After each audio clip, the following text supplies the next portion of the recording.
जब कोई इंसान हद से ज्यादा डेस्परेट होकर किसी के पीछे भागने लगता है तो उसकी कोई वैल्यू नहीं रह जाती। इसलिए जब मुझे पता चला कि जिस स्कूल ब्यूटी ने मुझे 99 टाइम्स रिजेक्ट किया था उसे असल में मुझसे लव एट फर्स्ट साइट हुआ था, लेकिन सिर्फ इसलिए क्योंकि वो अपने पसंद के लड़के से चेस किए जाने वाले प्रोसेस को एंजॉय करना चाहती थी, उसने मुझे बार बार रिजेक्ट किया। ये जानने के बाद मैंने डिसाइड किया कि अब मैं उसे और भाव नहीं दूंगा और मैंने अपने प्रोफेसर को फॉरेन स्टडी एक्सचेंज प्रोग्राम के लिए अप्लाई कर दिया। जाने से पहले मैंने सोचा कि जो खत्म करना है उसे पूरी तरह खत्म कर देना चाहिए, इसलिए मैंने लिन कैन्यू की बर्थडे पार्टी में उससे सारे रिश्ते तोड़ने का प्लान बनाया। लेकिन जब मैं वहां पहुंचा तो बर्थडे पार्टी पहले ही शुरू हो चुकी थी और प्राइवेट रूम के अंदर से जानी पहचानी आवाजें आ रही। लिu चंचाओ अभी तक लेट कैसे है? कहीं वो कोई सरप्राइज तो प्लान नहीं कर रहा? उसने पहले ही 99 टाइम्स प्रपोज कर दिया है और अब 100 टाइम होने वाला है। लिन कैन्यू, अब तो तुम्हें उसे हाँ कह देना चाहिए ना। हाँ बिल्कुल, तुम भी तो उसे पसंद करती हो। अगर तुमने इस बार भी अपने होने वाले बॉयफ्रेंड को रिजेक्ट किया तो हो सकता है वो सच में भाग जाए। उन लड़कियों की छेड़छाड़ सुनकर लिन कैन्यू बहुत कॉन्फिडेंट लग रही थी। लिu चंचाओ मुझे बहुत पसंद करता है, वो कहीं नहीं भागेगा। जब वो नेक्स्ट टाइम प्रपोज करेगा तब मैं उसे हाँ कह दूंगी। उसका ये ओवर कॉन्फिडेंट टोन सुनकर मुझे बहुत अजीब लगा। अब कोई नेक्स्ट टाइम नहीं हो। लिन कैन्यू को चेस करने के इन 2 सालों में मैंने अपनी सारी सेल्फ रिस्पेक्ट छोड़ दी थी। मैंने बाकी स्टूडेंट्स के ताने और मजाक को इग्नोर किया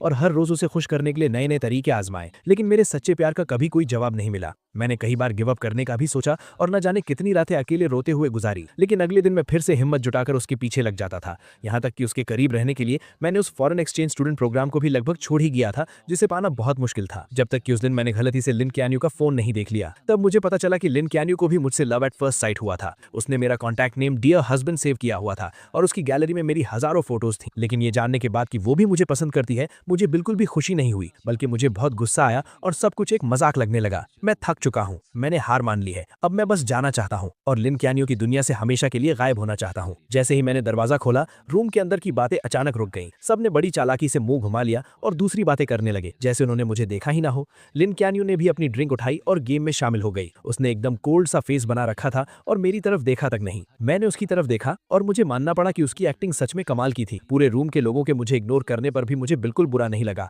मैं चुपचाप जाकर कॉर्नर की एक खाली सीट पर बैठ गया। अगले 1 घंटे तक सब लोग आपस में बातें करते रहे और मजे करते रहे, लेकिन मैं वहीं बैठकर अकेले अपना फोन चलाता रहा, जैसे कि मैं वहां हूं ही नहीं। पहले जब भी लिन कैन्यू सामने आती थी तो मैं किसी भी तरह उसके पास जाने का मौका ढूंढता था और उसका अटेंशन पाने के लिए अलग अलग टॉपिक्स पर बात करता था। इस बर्थडे पार्टी के लिए भी मैंने उसे बहुत मनाया था और कई लोगों से सिफारिश करवाई थी, तब जाकर उसने मुझे इन्वाइट किया था। नॉर्मली जो चीज इतनी मुश्किल से मिले उसकी ज्यादा कदर होनी चाहिए, लेकिन मेरा ये रिलैक्स्ड एटीट्यूड देखकर ऐसा लग रहा था जैसे मुझे उसके बर्थडे की कोई परवाह ही नहीं। मेरा ये पहले से एकदम अलग और कोल्ड बिहेवियर देखकर लिन कैन्यू आखिरकार खुद को रोक नहीं पाई और उसने छुप छुप कर मुझे कई बार देखा। बर्थडे सॉन्ग गाने और केक काटने के बाद जल्द ही गिफ्ट देने का टाइम आ गया। मैंने सबका वेट किया कि सब अपने गिफ्ट्स दे दें। फिर मैं आराम से खड़ा हुआ और अपने बैग से कैलेंडर निकालकर उसे दे दिया। वहां मौजूद सभी लोग हैरानी से मुझे देखने लगे, क्योंकि वो कैलेंडर बस एक हाथ के साइज का था और उसमें